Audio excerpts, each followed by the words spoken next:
My father has a spirit twin, Part 1. 7 bittersweet years has passed and I am still haunted by the memory of a dollhouse hanging from the ceiling of my father's bedroom. I remember so much as though the memories have been kept permanently inside me. Shards and fractals of my past flash before me whenever I close my eyes.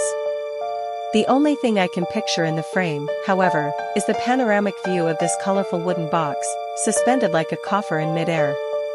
It amuses me how and why a thing so concrete could have such control over my subconscious. I want to run away from the memory of it, but I can't. I am speaking of a dollhouse. Not the usual one.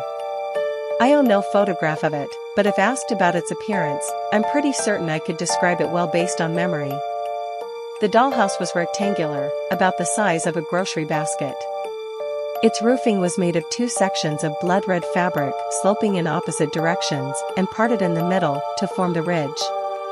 The sides were generously swathed in red and yellow cloth, all the ends tacked tightly on the edges of the wooden frame to keep the cloth from hanging loose. And for embellishments, the dollhouse was surrounded by floral corded laces, and hanging on the sides were tricolored flaglets, tiny versions of something you'd normally see in a Kalalang, wedding, and other Maguindanao cultural festivities. The miniature house was no ordinary playhouse, my late mother claimed. It was the home of a friendly apparition, a spirit that had always been responsible for our family's protection and had been living with us in our house in Tacurong City, Sultan Kudarat, for as long as she could remember. I was impartial to my mom's stories, however. I found them absurd and baseless at times. I have to admit, believing in the supernatural was not my thing.